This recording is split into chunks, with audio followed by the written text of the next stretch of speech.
Hey, booktube, welcome to Jackie's Literary Corner. I am Jackie. So I've already kind of talked about my plans for the summer, but I decided to actually show you some of the books that I'm thinking on my pile of possibilities, which once again, I have a lot here. I am so indecisive, I can never narrow it down, which is why I'm just not very good at TBRs and why I've kind of stopped doing them. I did recently watch an Instagram video that Sam from Thoughts on Tomes posted where she is gonna start up Tome Topple again this summer.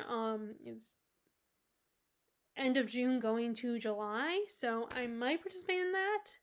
And I also heard from another booktuber that just now that there is a a big books summer readathon going on as well, but it's different from Tome Topple. I think it's all summer, possibly. Um, so I might participate in that because, as you guys know, do not get through my big books as fast as some of my shorter books. So I do have a lot of big books here. So I'm just gonna go in through the themes that I was thinking of doing this summer. So first, I kind of wanted to do a seafaring kind of or travel type theme, and this is what I was thinking about. I attempted to do last year as well. I don't know, I think of summer, I think of traveling by sea or, being on the ocean or, and of course, that's probably because of the beach and stuff. When people mostly go to the beach during the summer and they go to the pool during the summer. So I always think, the ocean and traveling by sea and all that. So I am currently reading,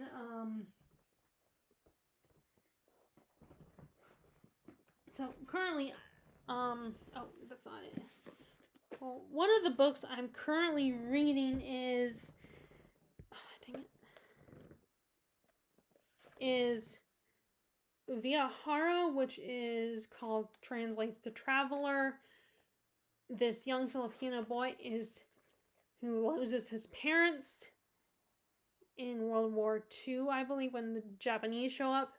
He is taken in by this American captain with his wife, and they raise him. So he grows up in San Francisco, and eventually he wants to make his way back to the Philippines, I believe. It's right now it's kind of just more of he's doing all this research and trying to learn more about the Philippines because he left when he was so young, so he barely remembers it. So it just Philippines is a group of islands for one, and two, I think he might try to go back to the Philippines. Or at least read about what he doesn't know about his birth country. So yeah, and it's not a long one. It's also for my reading literature from the Philippines. In fact, there's another in my nonfiction pile of books nonfiction books I want to read this summer. There's another Filipino nonfiction about a Filipino historical figure that I want to read here as well, that I took down, and I will show you that at some point in this video. So that is Via Haro. Also, I'm currently reading that. Also, I do want to read this one, English Passengers, where a group of people are traveling on a ship, and I believe they are trying to go to Tasmania. It's been a while since I read the back of this, so I'm looking at the back. I think all these people are trying to find something or run away from something. I think this one person is believes he's found the location of the Garden of Eden.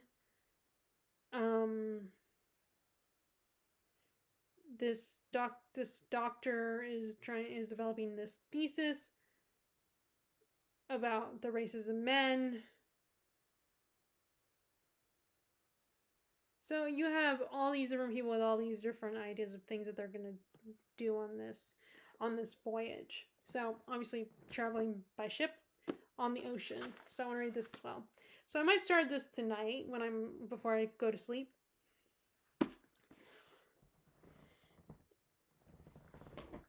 Also, I want to. This is one of my many books that I've started. I started a while back, but I didn't get back to it. But I might want to get back to it this summer, and that is Moby Dick by Herman Melville. And so far, when I started, I remember thinking it's not that hard to read. Like, the only thing is there's going to be some parts that if you're just not interested in knowing about whaling or anything, then that's going to make this seem boring to you. But it's not a hard read. I mean, it's easier to read than some of the other older English works. Like older classics. This, like, it reads very modern. And this version has a lot of illustrations in it. They're not colored, unfortunately.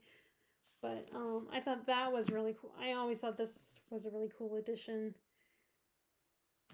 And, it's about whaling and going on and actually last year, I think it was last year, I read In the Heart of the Sea, which kind of inspired Herman Melville to write this book. And that one was based on actual true events. And there was an adaptation starring Chris Hemsworth and what is his name? Tom Holland. So I figure, why not read this classic? And like I said, I do need to finish it. So okay, and then here's the other book that I've already started. Ship of Magic by Robin Hobb. In this world, there are live ships. These ships that when the people who own the ships, they pass on, then their essence goes into the ship, and the ship comes alive.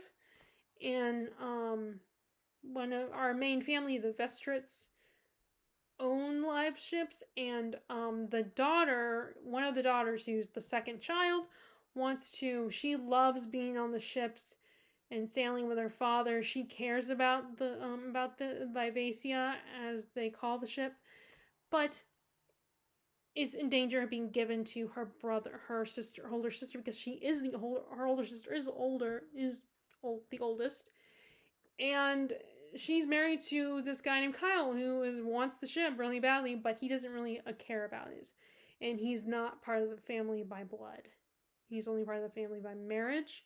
So it's like, the ship won't connect with him or anything. And there's also a separate story of this man who wants to be a pirate king, Kenneth. And,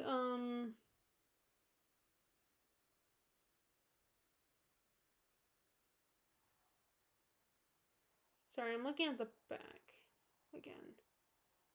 Anyway, so yeah, I'm really liking this so far. I think I'm gonna probably love it even more so than the Farseer trilogy. I do have the the first book in the Tawny Man trilogy now, so in this edition. So I will get to that at some point as well, but not this summer. This summer I'm focusing on the Farseer trilogy. I mean, the Live Ship Trainers trilogy. Okay, so next we have.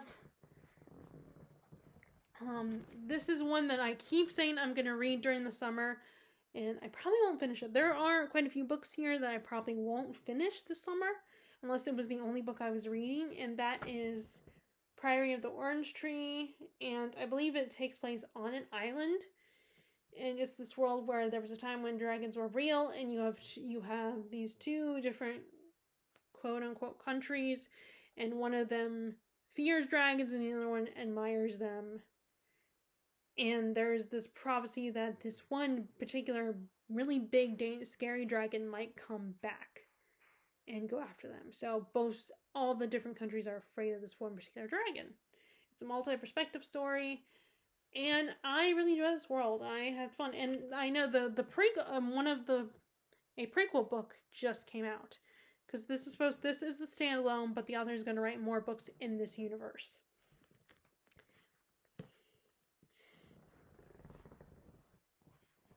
Okay, so this is another book that technically does not belong in this category. It should belong in that I just grabbed it and wanted to read it.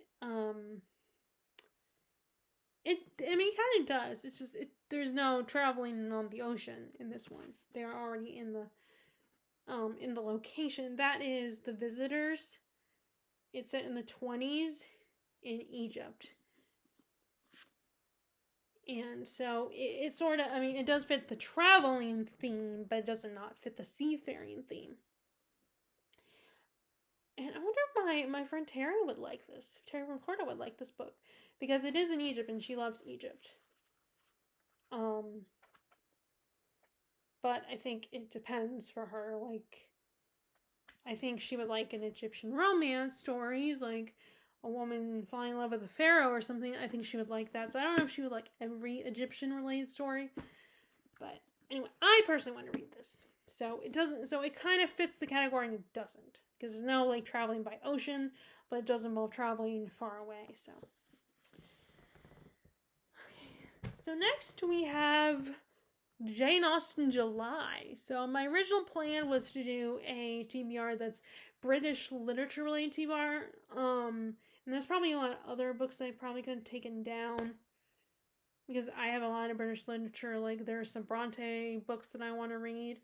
So I mean, this could change, but as of right now, this is what I have so far. So first we have, this is more for the Jane Austen part, Heartstone, which is the first book in a trilogy that's based on Pride and Prejudice. And you have our main characters are dragon riders. So it kind of is similar to Tooth and Claw, except the dragons are the main characters. The main characters are people, but they ride dragons. And I wanted to read this last year, but I did not get around to it. So I'm determined to read it this year. Which I feel like I should look through, although I'll probably be bad at that, but I really should look through all these piles of books and pick the ones that will be top priority, and then have a pile of books that are ones that I would like to get to, but I probably won't get to. That's what I should do. That's what I think I'm going to do next when I'm done filming. But yeah, I remember it sounds so much fun, and like I said, I intended to read it last year, but I didn't get to it last year. So I'm hoping to read it this year for Jane Austen July. So that is definitely a top priority, Heartstone. Oh, and it is by L. Catherine White. And then we have Persuasion, which is a reread, and actually it could go in the category of seafaring books, because even though it's not traveling necessarily, they do go to what I consider a beach town. In the American equivalent, they are in Lyme, and so they're on the water. And but yeah, I've reread this 3 times, and this will be my 4th time to reread it, because I almost feel like it's become a favorite. But I want to reread it last year. I mean, when my sister bought me this copy for, I don't know if it was for Christmas. It might have been, I think I got it for Christmas. So I decided to go ahead and, I was going to read earlier this year, but then I never got around to it, so I'm reading it for Jane Austen July.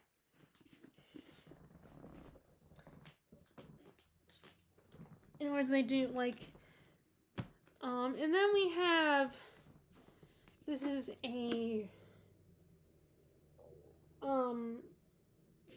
Miss Austen, which is not, like, it's not a retelling of one of her novels, but it is a fictionalized story about her sister after Jane died, I believe, and what happened to her sister Cassandra after her sister died. I love the writing, Jane Austen's writing, like her, what is the word for it? Not typography, but her handwriting. I really love her handwriting. Although I guess this is, well, maybe, I don't know. Maybe it's Cassandra's handwriting, but this was another one I thought about reading last year, but I didn't get to it. So, but like I said, I think this is after Jane Austen passes away, and this is Cassandra's life after, and she remembers her time with her sister and everything. And I'm guessing that the guy that she was gonna marry, that died, and I cannot remember where he was when he died, and that she had decided to, which thinking about it just makes me kind of sad, makes me want to cry because she never, according to, I don't think she ever married anyone. She became a spinster like Jane was.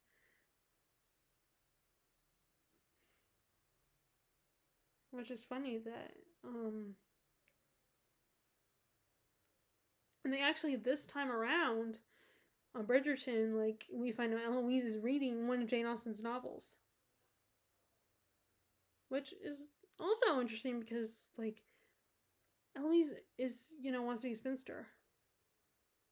And she talks about, is perfectly content being that one spinster. But then she's reading an Austen novel. And I've been looking at all these videos about, what's going to happen in part 2. And there are people talking about, like, that possibly there might be a scene between Eloise and her new sister-in-law, Kate, talking about that and how she's the only one that's not paired off yet. Although Benedict is not paired off yet. But, so yeah, that is interesting. Anyway, so I want to read this one this year. And then last for Jane Austen July,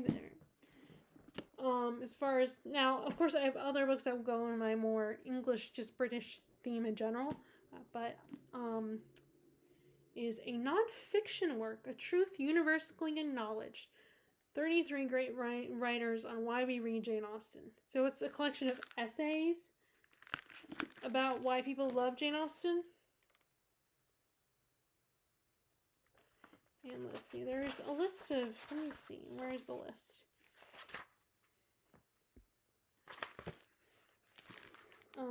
I think there's a list of, the people that have, but yeah, we have Susanna Clarke,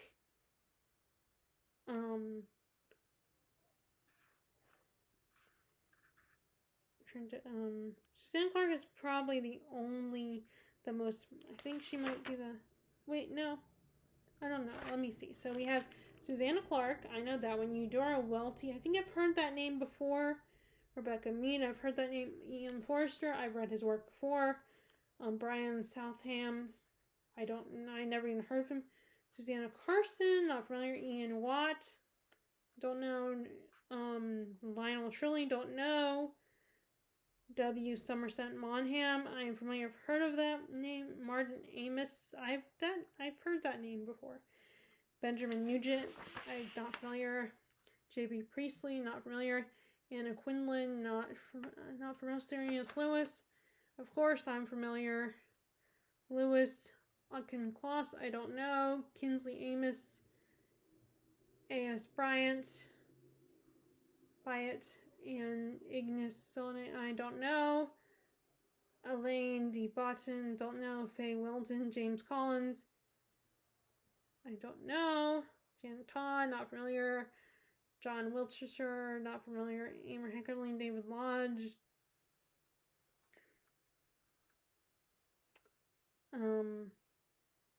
Lionel Trilney. Eva Brand, don't know. Donald Green. Amy Bloom, don't know. Harold Bloom, of course, he's the famous critic. Book critic. Diane Johnson, don't know. Margaret Livesey. Virginia Woolf, of course I know. And J. McInerney. I think I've heard that name before, too. So there's mostly authors that I don't know. Most people I don't know on that list. But there's a couple that I know. But yeah, I thought this would be fun, And I imagine it'd be nice to read someone who knows exactly how to express why we, and why we love Jane Austen.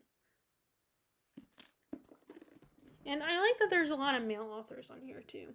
Because a lot of guys are like, oh, Jane Austen books are romance novels. I don't want to read that.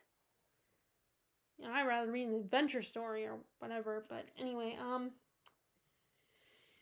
you know what? Jane Austen isn't just about that. If you really would read, there's always a romance subplot in her books, but there's a lot of her novels are so much more than that. And sometimes the romance is the secondary plot point.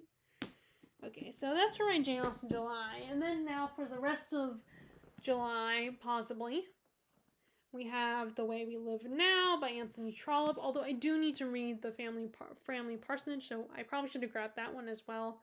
That's the 5th book, I think, in the Barsetshire series. So I probably should read that one too. So I might take that one off the shelf. But I kind of wanted to read another trollop, a different trollop that wasn't part of that series.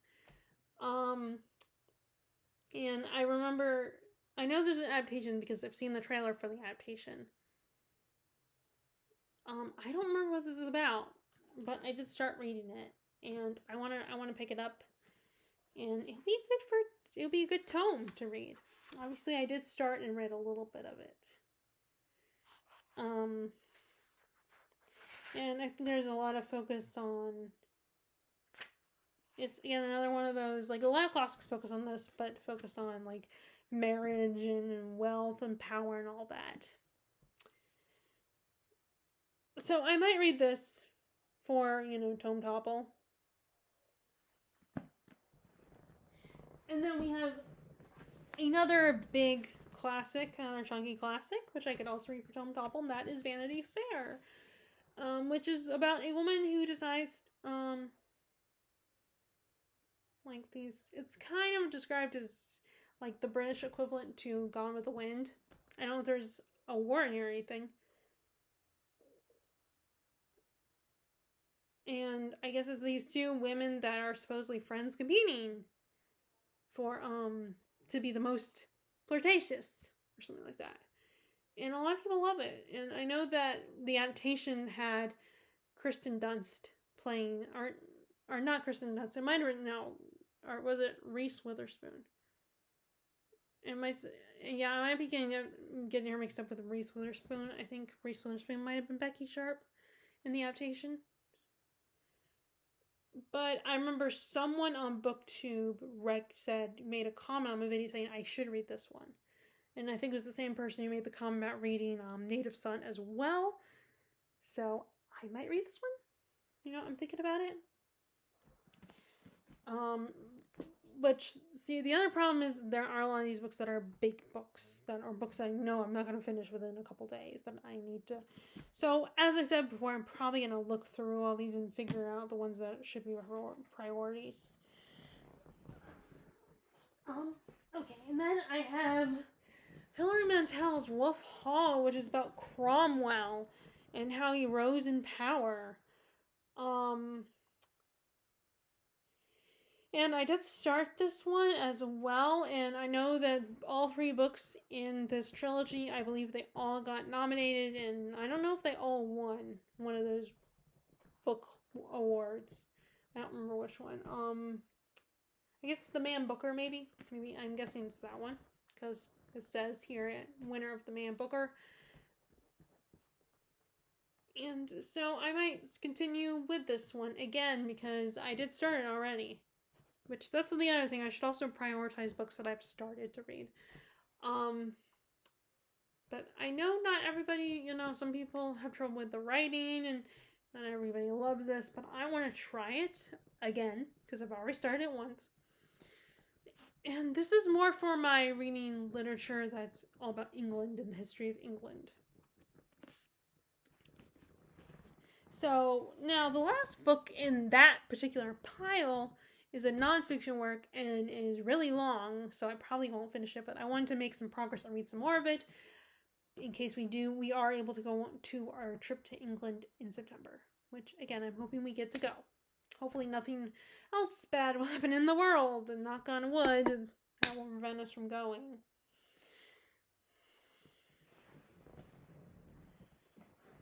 And that is the English Civil War, in which I think this goes into the British side of, our revolution here in America. I think it'll be connected to that.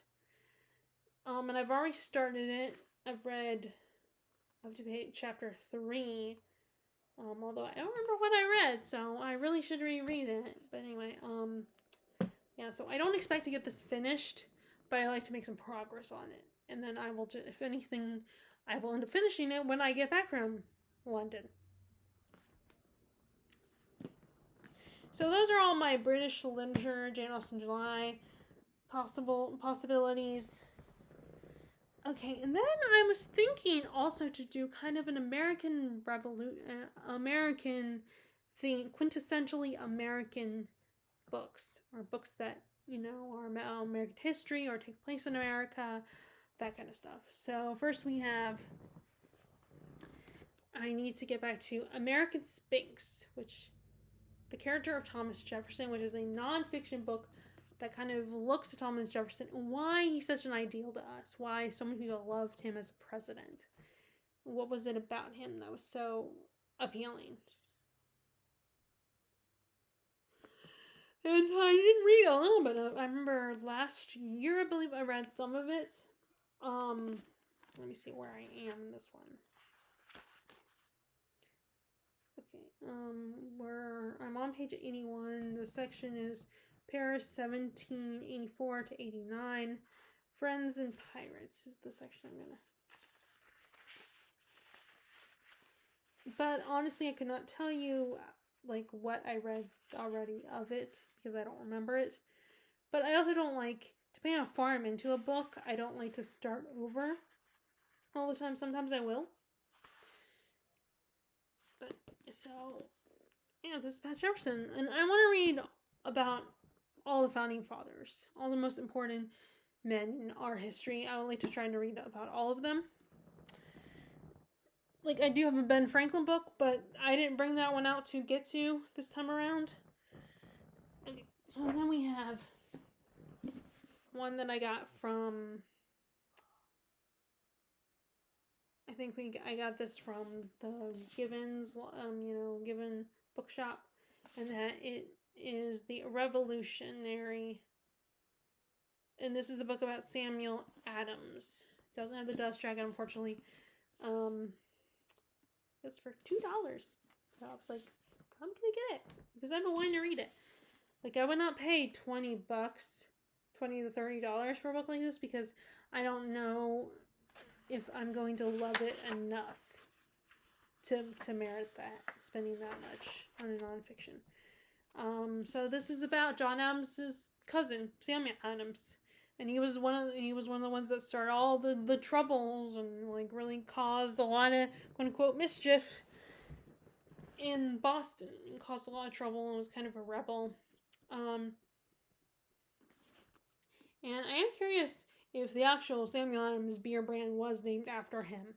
I'm wondering. I mean, they do have a, on the branding, I do think they have something that references to the time period and everything. So maybe it is, inspired by Samuel Adams, or like maybe he tried it and then they decided to name it after him. I don't know. But yeah, I thought.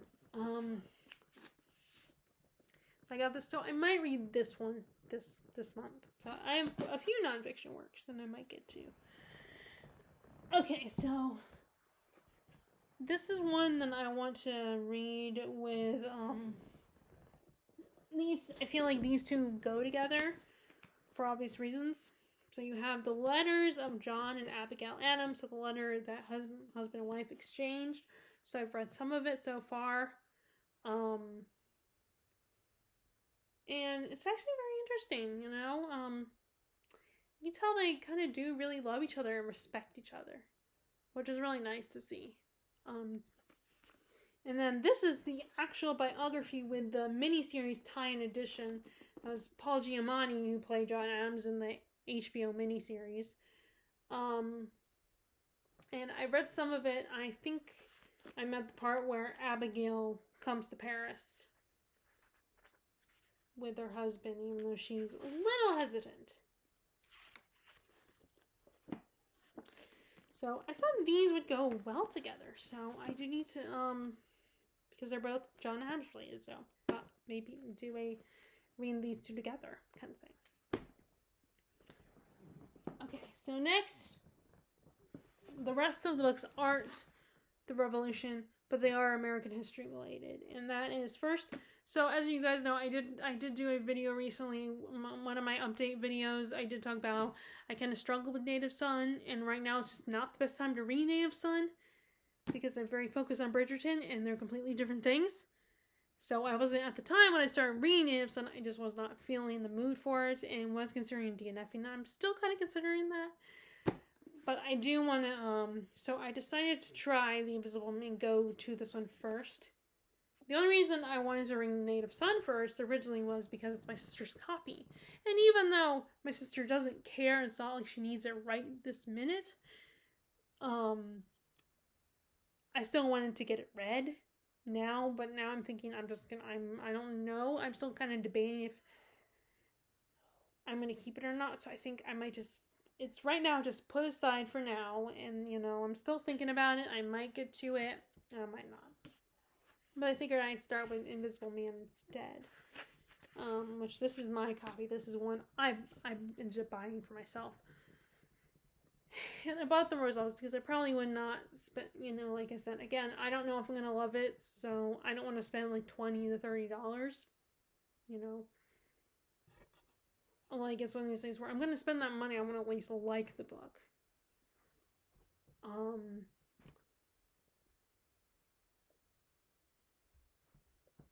So I figure, and a lot of people say that this character is a little more likable and a little bit more sympathetic, unlike the main character of Native Son. So I thought, let me just start with this one first, and then maybe I'll come back to Native Son, maybe I'll DNF Native Son. I do not know, in all honesty. Okay. And then we have...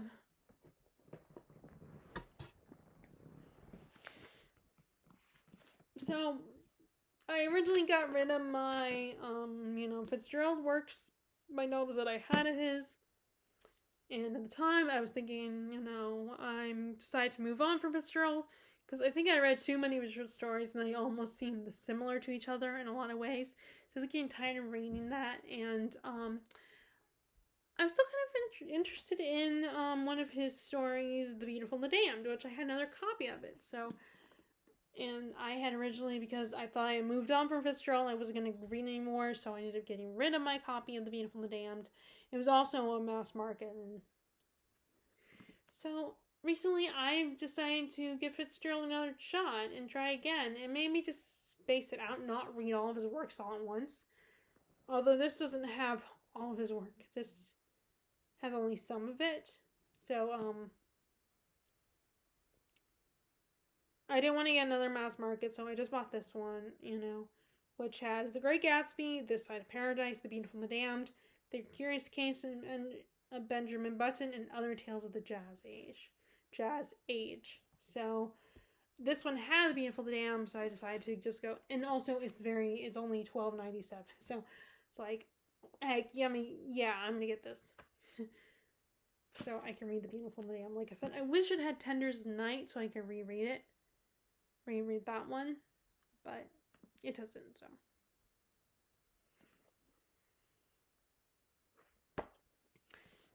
So there's that, and the last one is Blonde by Joyce Carol Oates. This is a novel. It is a work of fiction. It's not, there's no, it's debatable, there's any truth in this, but this is the fictionalized version of Marilyn Monroe that the Joyce Carol Oates wrote about her life. And I did recently acquire a biography called The Legend on Marilyn Monroe, so I think I have thought about reading these two together, but both those books are big books, so I will come back to that one. But I do want to read this one. I am thinking about reading this one this summer.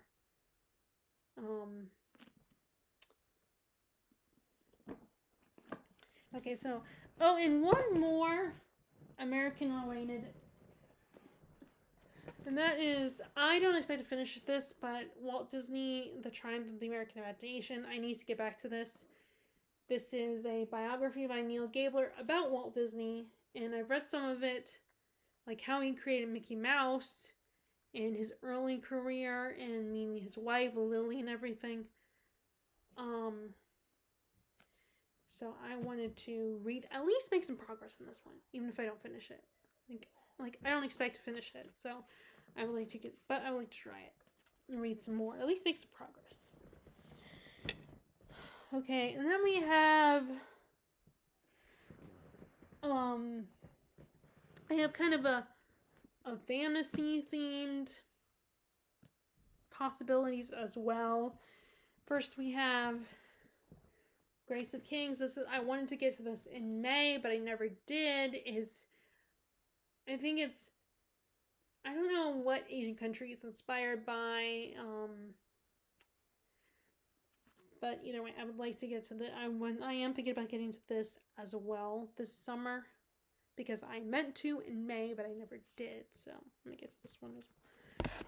And then we have another one that I started in more recently. I think I started this one back in April, and it's not that long, so it's kind of embarrassing that I haven't made progress on it. And that is A Natural History of Dragons, a memoir of Lady Trent by Marie Brennan.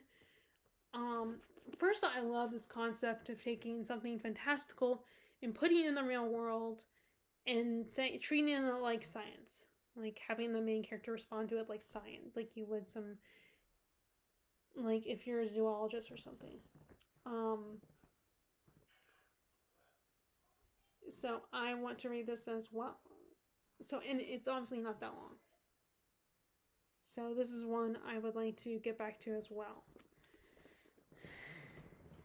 And then we have two more in this pile, which are To Shape a Dragon's Breath. And I cannot remember. I think I saw this one in a video where someone was talking about how they don't love YA. There's a lot of things about YA that they don't like. But this was one of the YA books that they did read and really enjoyed it. And I think also the main character is Native American.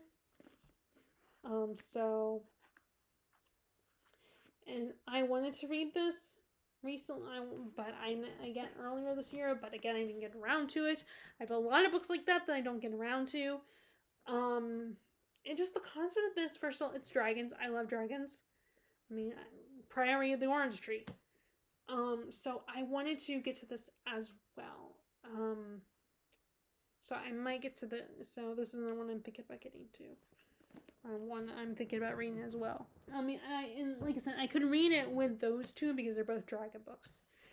And then the last one in this pile is Shadow Rising, the fourth book in the Wheel of Time series. I read chapter 1. And again, another super long book. So I don't expect to finish it, but I would like to get to it as well. And then we have a more kind of paranormal, supernatural category, although one of them would probably fit more in the other category, like the first book I'm going to talk about, and that is The Magicians by Lev Grossman, the first book in the trilogy. And actually, the author recently published, I think he published it, it's already out, a new book. It's, I think, possibly part of a series.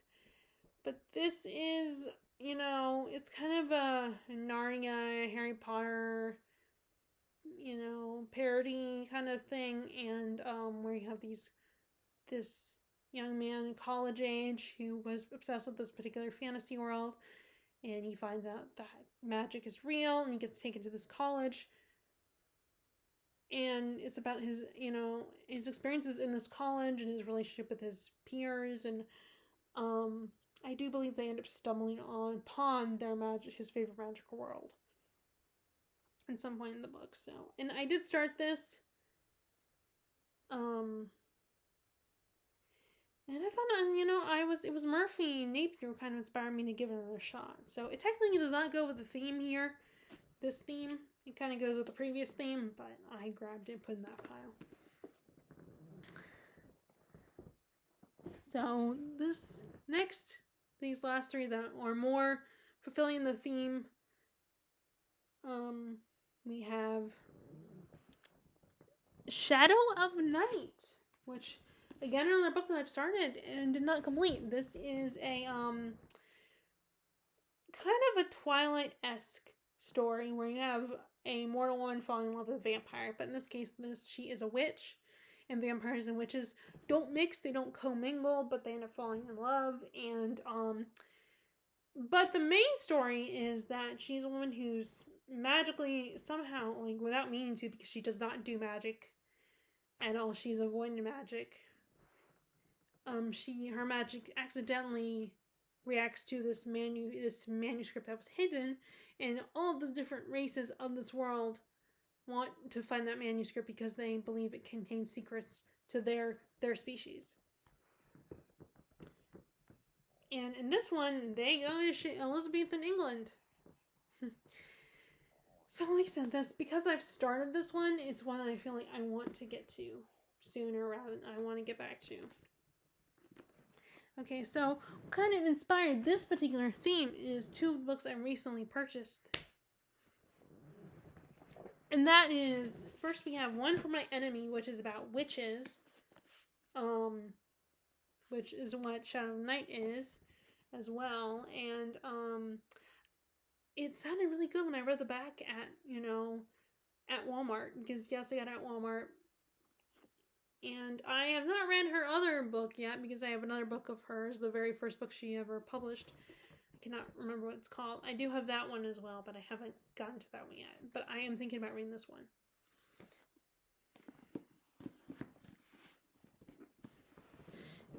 And then we have Empire of the Vampire, which I don't know I'm curious if this is going to be a duology or if it's going to be a trilogy, or maybe a series. But it's basically the world is eternal darkness, and the vampires have taken over. And they have all these vampire court systems and everything. And I know Mike from Mike's Book Reviews absolutely loved this book. So I thought I would try it and get into it. And, it's been a long time since I've gotten into vampires lately. So, like, earlier this year, I reread Interview with the Vampire, so I'm going to reread this one. I'm going to start this one. Like I said, I really should look at all these. I really need to sort all these books out. But it's very hard because, I keep thinking, I'm like, gonna sort them out, and then all of a sudden I'm like, well, I want to read that one too, and that one, and that one, and that one. Like, I basically have such a hard time narrowing it down. Okay. And then, did I get all the books here? Oh, well, not quite. Okay, so the rest of the books are kind of like just miscellaneous. Like, I don't have a category for them. So we have, this has the second and third book to the Rosales saga. So I was like, I had already finished Dusk, so I feel like I don't want to wait too long before I jump into Tree, which is book 2. So I might read this book 2, even if I don't get to book 3. At least read book 2 this summer. And then we have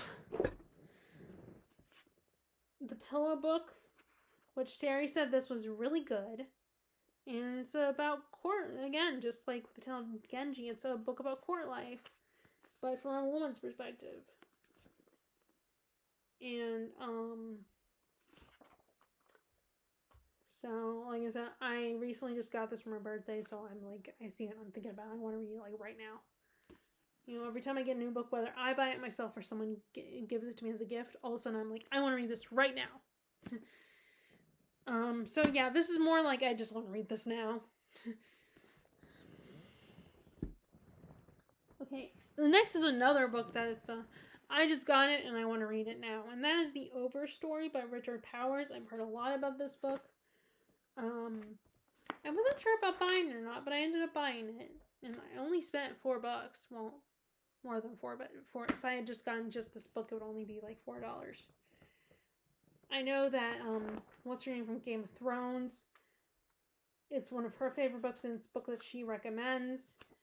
So, like I said, I'm thinking about reading this one sooner. So right now it's one of these things where I just want to read this because I just bought it. And I'm inspired to read it now. And then we have, so there is a readathon in June called June on the Range. So really, this possibly might be a book I'll start now in June. Although I've already started. This is Larry McMurtry's Lonesome Dove, and it is a Pulitzer Prize winner. And it's about, it's a Western, but these guys living in the village of Lonesome Dove. in their lives. And it is part of a series. I think it'd be considered a series. And like, so for like when I first was reminded of June on the Range, I thought about participating in it. And this is the only Western that I have. So I figured, possibly read this in June to represent June on the Range. So I don't know, I might get to this as well. Again, this is going to be so hard to narrow it down. Okay. And then we have, this was one of these things where I just kind of grabbed it and was like, oh, this would be, especially since I just finished one of his other books, this author's other book. So this is Umberto Eco's Foucault's Pendulum. It's very much in the vein of Dan Brown. So obviously I do like Dan Brown and his premises, but I do, there are a lot of, there are things about his premises that don't always work, but the ideas, I like them. The execution of his ideas is a little rough. So, a lot of people have said in their reviews on Goodreads that it is better than Dan Brown work, but still has the same kind of idea. And I think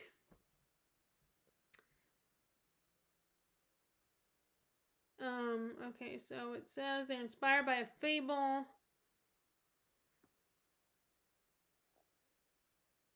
Okay, so yeah, they put all these little clues and stuff into a computer.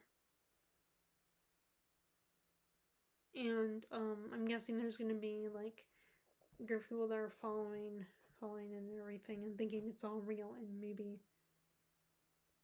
it might be real. But anyway, yeah, I just finished The Name of the Rose, so all of a sudden I'm thinking about reading this. Now this is not the book that Tristan from Tristan Classics had talked about, another book by Umberto Eco, and I was trying to look for that one after he had talked about that one. It wasn't recent. He didn't talk about it recently, but he talked about it a while back. I don't remember what the title was, but it wasn't this one. I know that. So one of my more recent visits, I decided, let me just go ahead and buy this because it does sound like an intriguing premise, and a lot of people compared it to Dan Brown and say this is what John Breen wishes he could write, kind of thing. So this is another one. So again, it is gonna be it's so easy for me to say that now that I can go through these and narrow it down, but then when I start looking, it doesn't go well. It's hard to narrow it down. Okay, so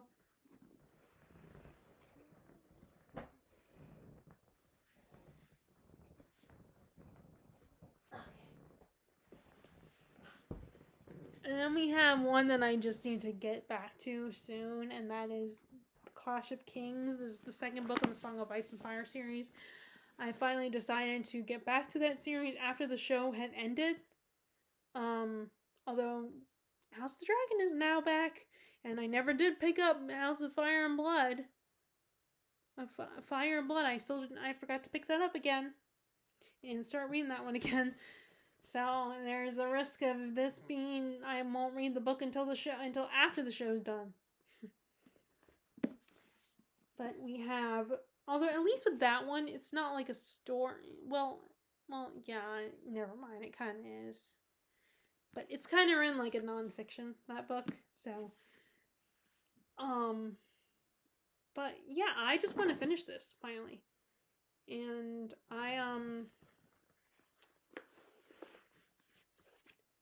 it's another dragon book. I mean, wait, actually no, it's not. The dragons don't exist yet, or they haven't come. I don't think they've been born yet. In this book, so this is more just that I want to get to this and finish it because it's been sitting unfinished, and I need to actually get it done so I can read the whole book number 3, because I started reading book 3. Then I took a break, and then I decided, it's been so long, I need to reread it. I read the whole series. So anyway, and then we have. So this is one of the ones that I talked about reading it early this year, but I didn't get to it. and that is The Revolution of Marina M. And I think this is okay, she gets caught up in the Russian Revolution. Yeah, she gets caught up in the revolution, and she falls in love with a radical young poet, but I'm guessing he's gonna betray her and everything, and yeah, so she gets mixed up in the revolution, and it sounds like it doesn't go well for her. So I want to read this one, but I might wait on this one. Might come back to it some other time, like maybe in autumn or something. But I have been thinking about getting to it.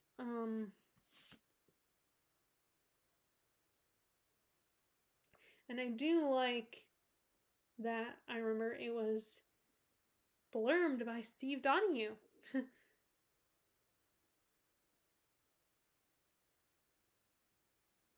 So, and he's a booktuber that I watch. So I remember thinking that was really cool.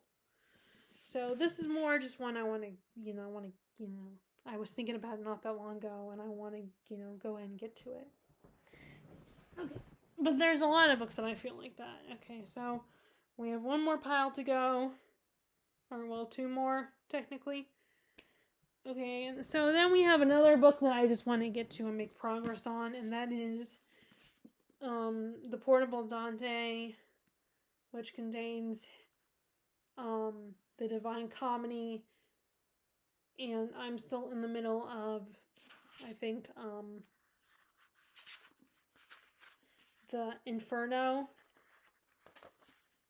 which I don't know how many cantos there are, because I'm only on canto 10 right now, I think. So this is more, I just want to read and make progress on it. I don't expect to finish it, but it'll be kind of nice to get to it. And then we have another book that's more like one that I want to finish it. It kind of would go with my English, my British literature readathon, reading British literature before we go to England, before we make our trip. I mean, maybe, I don't know, maybe I could do that for August instead. My original plan was July, but I might, but then July, I feel like I should read quintessential American books because of, July 4th and all that, but anyway, so we'll see what happens. But this is Jonathan Strange and Mr. Norrell by Susanna Clarke. I did read her other book that was much shorter, Piranesi, and I enjoyed it. I do love this book. It's just, again, it's super long.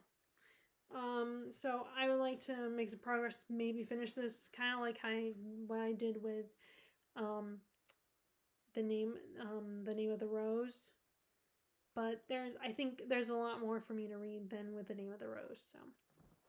But I definitely I feel like I should prioritize this one, but I don't know.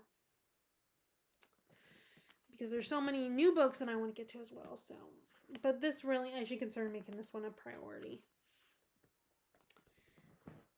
Okay. So, then we have, excuse me. I have two Stephen King books here. We have The Stand by Stephen King. This is a kind of a, end of the world, a virus kind of wipes out the population, and, these are the people that are left. You have Abigail, who is a healer. She has her followers, and then you have Randall Flagg, who has his followers. So, if you watched my wrap-up, I mentioned that I read The Eyes of the Dragon, which is kind of the introduction book to Randall Flagg's character. His origin story, or at least part of it. I mean, that book kind of suggests there's more to Randall Flagg's character, even before the events of that book. So, again, I want to get to this one. This is one that I really like to consider getting to soon. So, I also have another Stephen King book here as well, which is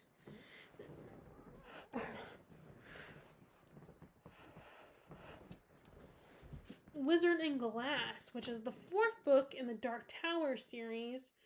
Now a lot of people say that this book, you could technically skip it because, I mean, maybe they don't say that, I don't know, but I thought I remember people telling me it's okay to skip this one because it's not part of the main arc necessarily, because it's Roland telling his quartet a story from his own past.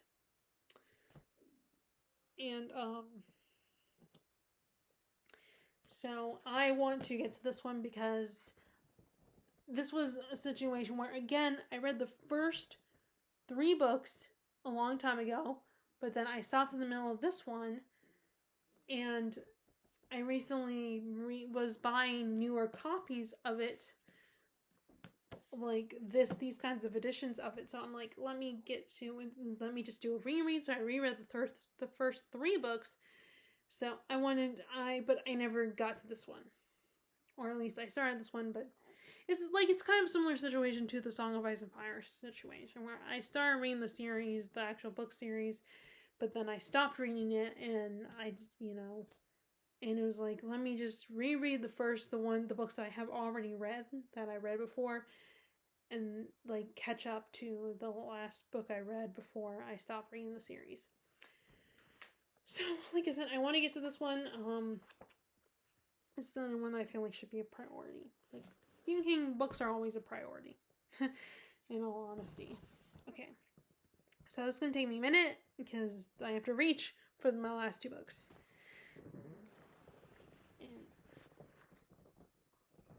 Okay, so the last 2 books are nonfiction books. 2 more nonfiction books, and then we have The Rubicon, which by Tom Holland, not the actor. I don't think. But this is a history of Rome, and I've always been intrigued by Rome, and I'm reading SPQR, and I also have The Lives of the Caesars, which I should probably consider reading as well. I keep going back and forth with whether I want to start with this one or read The Lives of the Caesars. But this is another book that kind of looks at Rome and its history, and it will probably be easier to read than the Decline and Fall, and provide a little bit more details than the SPQR book. So it's kind of in between those 2 books, as far as information goes, I feel like. So I don't know, I might get to this. Yeah, it's definitely not the actor Tom Holland. That's the author's picture. So yeah, I might, I think I'm gonna stick with this one and then come back to Lives of Caesars later in the year. And then the last nonfiction is the one I mentioned this one already. I kind of hinted at this one. This is a nonfiction about a famous historical Filipino man. I think he's a poet. And it's an autobiography about a poet and his boyhood in the Philippines. Like I said, first though, I need to read all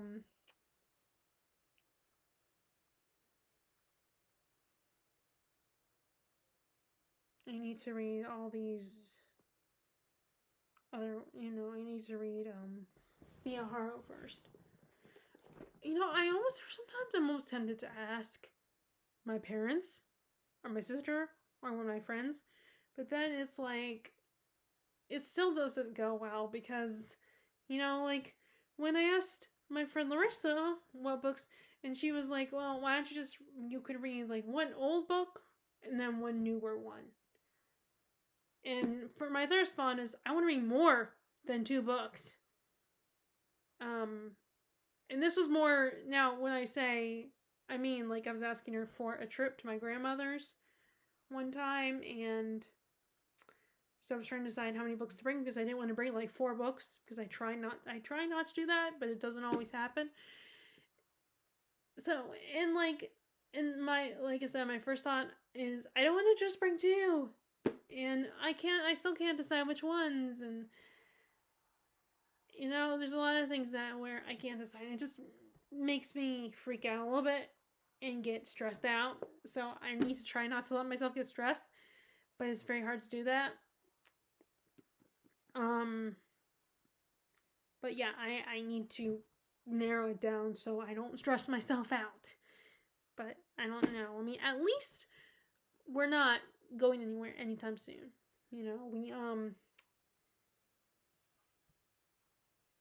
I did try recently to plan where I was going to take a trip recently to get out of town because the U.S. Open is coming up this month. But my boss has not given me the time off. And she did warn other people that don't ask to have this time off because it won't happen. They need us all on deck, basically. Although I did ask way in advance beforehand, or like within the advance amount of time, but she had forgot because she gets so stressed and scatterbrained because there's so much she has to do and worry about that I think she forgets things. And it did not go, and I did not, which is actually in the end is fine because if I did go, then I would be missing the Bridgerton Part 2 premiere. The second half of the third season because I don't have access to Netflix where I'm going.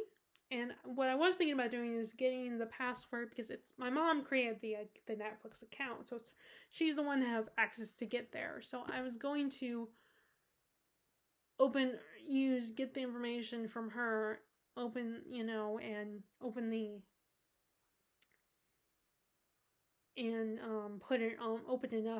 Netflix on my computer and just watch it on my computer.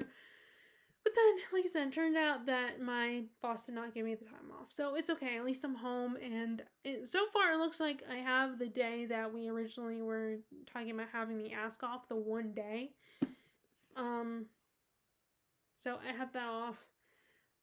Now, the only other thing I would be anxious about is that every time my mom goes, Murphy is in our hands, our responsibility, so mine and my dad, and it really stresses me out. Because there are so many, he is so, I love him, but he's just such a crazy boy and gets into mischief.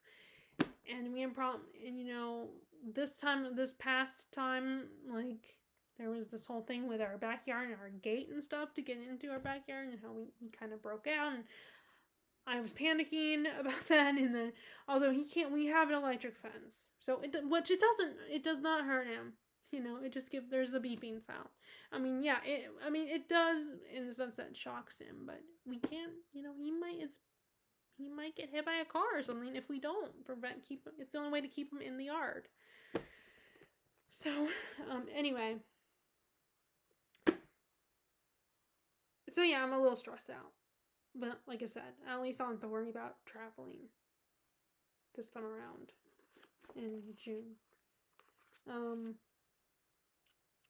But anyway, so yeah, this is a nonfiction. And it is a little bit shorter than some of the other nonfiction, which I don't know. I might just, you know what I might do? Save the English Civil War book for when I come back. And if and when we go in September. Just read it, because it means that there's less pressure. There's no timeline pressure on me. With reading these books and just wait until I get back. But I would still like to read some, at least historical stuff that's nonfiction related. But anyway, so yeah, those are all the books I'm thinking about this summer, and wish me luck in narrowing them down because I'm probably gonna need it. Do you have any specific books in mind that you want to read this summer? I would love to hear what they are. And if you like this video, be sure to give it a thumbs up. Click subscribe if you haven't already. Click the bell notification button below if you want to be notified about my latest videos. I hope you are enjoying your reading. And like I said, I would love to know if you have any specific plans for books you want to read this summer. If not, that's fine too. If you're someone who wants to just go with the flow with whatever you're inspired to read. That's good too, and I will talk to y'all later. Alright, bye!